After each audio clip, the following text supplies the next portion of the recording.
God so loved the world, he sent his one and only Son, that whoever believes in him shall not perish but have everlasting life. In this case, take my disbelief tonight, because it ain't saying just believe in his existence, but saying to believe and trust he's got your six, even when demons slip in through the cracks like spit, even when your faith snaps like sticks, when hope evaporates, dead of night like where it went, he's got your back, but follow his. Like instruments. But no thing can separate you from the love of God if your relationship is real and intimate. So your enemies are only roadblocks wrapped in rubber, not held by the foundation of cement.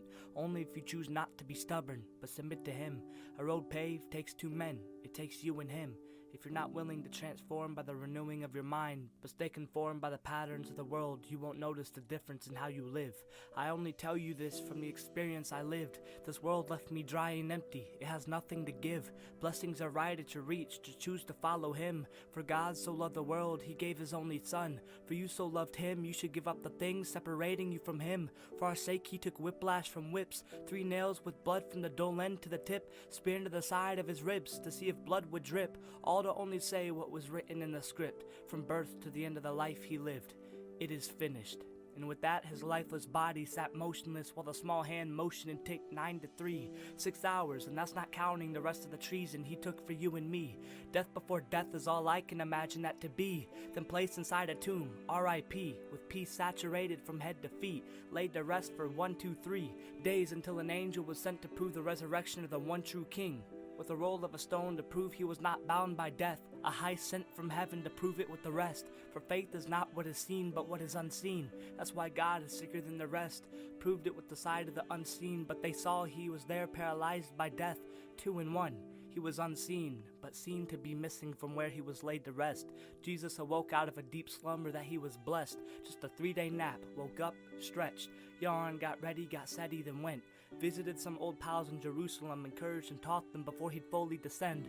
Up and away until he comes back again.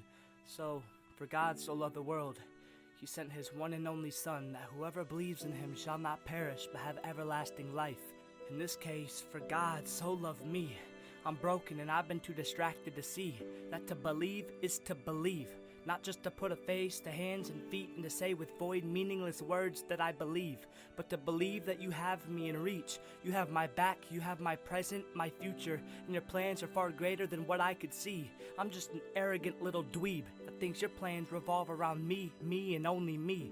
Far-sighted but blindsided by the demons that reach and only reach. Only by my incapability to see what you try to show me. But thank God for John 3:16 and the words written in ink. For you knew I couldn't be taught by the sight of my eyes that deceive. So you had to teach me to walk blind to perceive, to see what this whole time you've tried to show me by red letters I read. I can't believe in something I see, but to believe is believing in what is unseen. So with that I trust you, Lord. And now I know what it means to believe.